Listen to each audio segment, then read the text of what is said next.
So in my video about Noah, this interesting comment that makes absolutely no sense came up. So my guy here, Scott, I like his comment. Isn't it funny? God regretted making human instead of making evil and sin. He regretted making humans instead of evil and sin. But it is the secondary comment by Deborah, who decided she's going to comment on damn near everybody else's comment. She said, I wonder how many parents feel the same way about their misguided children, knowing they raised them right. It was the raise them right portion of her comment that sent me down a rabbit hole of a thought experiment. And it's not even a thought experiment. It's actually just fact checking. So let's talk about this God from the time frame of Genesis all the way up to Noah and his raising his children right. How did this God raise his children in this story? Well, first we have Adam and Eve, the first two named people. In having Adam and Eve, he said, hey, I'm going to make these two people who are not going to know the difference between good and evil, so they wouldn't know if slapping somebody or being disobedient is considered evil, because I'm not going to give them the knowledge of that.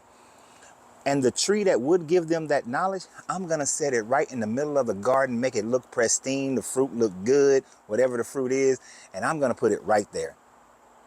And then I'm going to allow for a serpent to whom I know is evil, sin.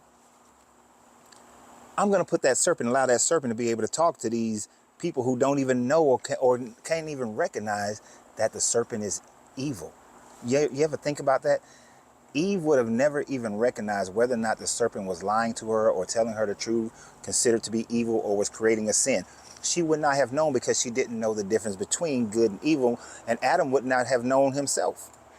So let's think about this, since he raised them right. If you were a parent, are you going to say, hey kids, don't touch this gun. I'm gonna leave it right here in the middle of the living room fully loaded, but don't touch the gun? No, you secure it somewhere where the kids can't get it. Hey kids, we got some poison plants in the house. This plant right here, if you eat it, you're going to die. I know you're only 2-3 years old and you don't really understand what death is, but if you eat it, you're going to die. And I'm going to sit it right here in the middle of the room and shine a light on it to make sure that you see it every day. Which version of parenting sounds better, since this guy raised them right? Obviously, not. So then this guy gets mad at them, kick them out of the garden, because he can't let them now have immortality with access to the tree of life. And so when he kicks them out of his house, so you messed up one time, get out. You can't have an inheritance, get out. You can't live forever because now you have become like us, get out. This God is that, oh, you made one mistake, get the hell out. So then they have their children. First they have Cain, and then they have Abel. Well, Cain decides that he's going to kill Abel because this God showed Abel favoritism over Cain. Abel just have to walk around with the sheep and make sure that they're eating good grass. Cain got to go out there and work hard.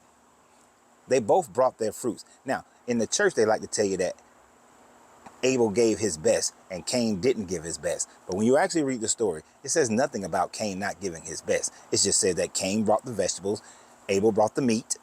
This guy preferred the meat. That's it. That's it. But because of this guy's preference, he sent Cain down this trail.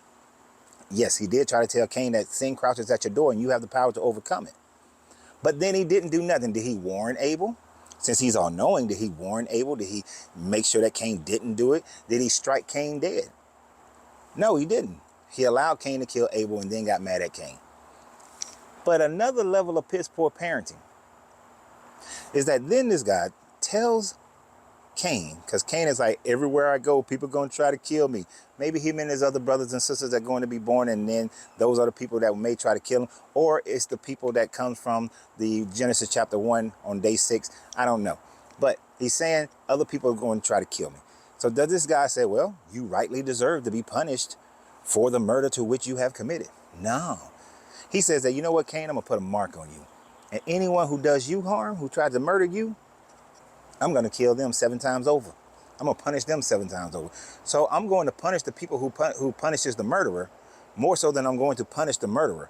Sure, he wandered for a minute, but how long did he wander before he found that he was in the city of Nod and had a wife and built a city? You don't build cities and still be considered a wanderer. So that didn't last, right? But why not just kill Cain? Why not just get rid of Cain? It is obvious this Bible tries to promote on through the lineage that it is mainly Cain's lineage that was creating hell and havoc on the planet. But instead, no, we're going to let Cain live. He easily killed Ur, and we have no idea why he killed Ur. He just said Ur was evil, so he killed Ur. And then his brother Onan, he killed him because he jizzed on the floor. Cain murdered somebody. Onan had good pullout game. You killed Ur, but you don't kill Cain. Make it make sense. It doesn't. This is bad parenting.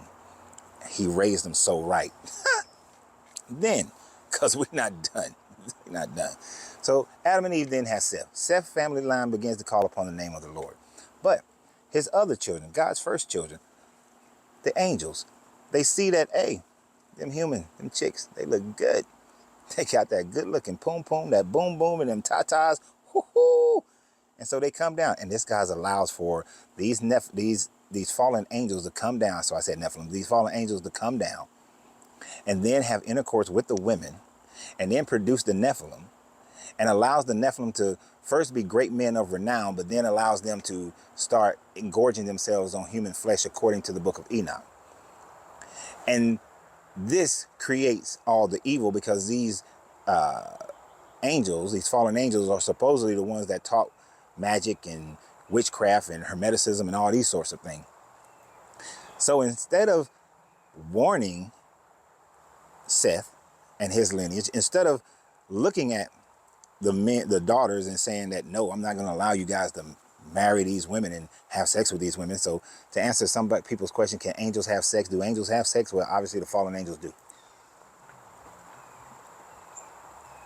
But instead of this guy protecting his children, he allowed for his older children from the blended family, from the first family, to come down and just take and essay some of his second children, the children from the second marriage.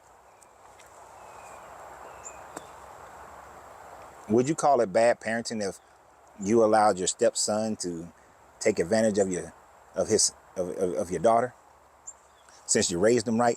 At what point in this story is God raising anybody right?